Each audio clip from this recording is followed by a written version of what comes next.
Hi guys! Today I'm back with a video about Japanese universities. I will share with you something that you should know about universities in Japan. Number 1. Types of university. There are basically 3 types of university in Japan. The first group and also the best group are national universities, which are supported by Japanese government, such as Tokyo University, Osaka University, or Nagoya University. These universities rank the top university in the world in general and in Asia in particular, and of course, they are very competitive and very difficult to enter.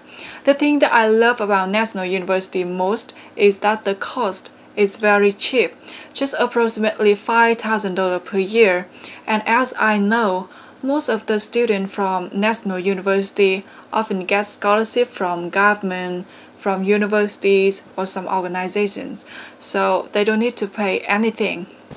The second group are public universities. Public universities are also supported by the government, but at the prefecture level. Public universities are the same as national universities, however, they are less reputable. And the last group are private universities. Private universities include both very good and very bad universities. So if you are confident with your profile, just apply for a good one. And if you're not confident with your profile, just go to a bad one. And in private universities, tuition costs often range from $8,000 to $15,000, pretty expensive. Number 2. Class participation and the way of teaching. In Japanese universities, professors do the talking, and students just listen to them without talking, asking, or debating anything. And if they have any further questions, they have to wait until after the class or make an appointment with professors. However, many universities right now, they have both Japanese and non-Japanese professors, and I realized that Japanese professors pursue lecture style, traditional style, while non-Japanese professors tend to have debate-based classes. And of course, I support debate. Number 3. Attendance rate. In Japan, attendance rate is very important because everyone will evaluate you based on attendance rate. High attendance rate means you are industrious. You pay much attention to your work. If you want to pursue higher education, want to apply for scholarship, or want to expand your stay or change your visa status, your attendance rate should be at least 80%. If it's lower than 80%, your school or maybe the government will request a written explanation from you. So be careful. Number 4. Tuition fees. Although the cost of living in Japan is pretty expensive, the tuition fees is much cheaper than English-speaking countries. It's approximately from $6,000 to $50,000 per year. And the things that I love most about Japan is that there are no differences between international students and native students. We pay the same thing. One of my best friends is studying in Australia, and he told me that in Australia, the tuition fee of an international student is often 3 or 4 times higher than native students. That doesn't exist in Japan. Number 5. Academic pressure. For those who enter national universities, of course, they will have heavy pressure and heavy workload as well. However, in this case, I only talk about normal students. To get into college in Japan, you have to pass an entrance exam. The exam is extremely difficult, very aggressive, and highly competitive.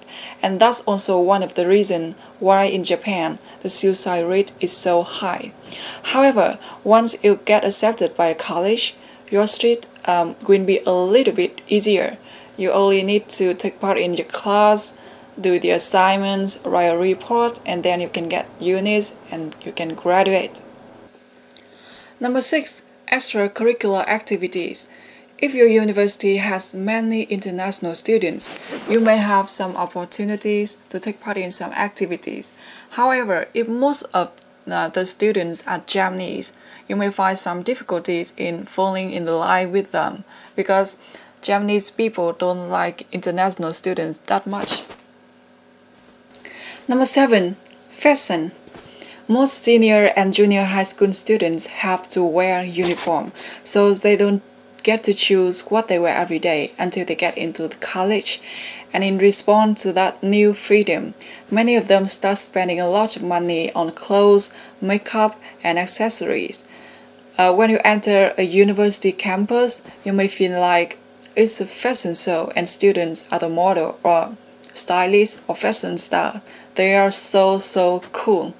However, when I go to my university, everyone will recognize me as an international student immediately because my clothes is too simple. I only focus on comfort and practicality. Number 8. Japanese. Number 8 is for those who want to study in Japanese. If you thought that with JLPT N2 or JLPT N1 you can understand everything in university, you are completely wrong. I got a JLPT N2 and sometimes I also visit some lecturers that are taught in Japanese and I found out that I cannot understand anything. The lecture is freaking hard. I think JLPT's knowledge is more about daily life, while university is academic knowledge. So if you want to study in Japanese, you have to prepare a deep Japanese background and have a strong mind to pursue it. That's all the things that I think you should notice about Japanese universities.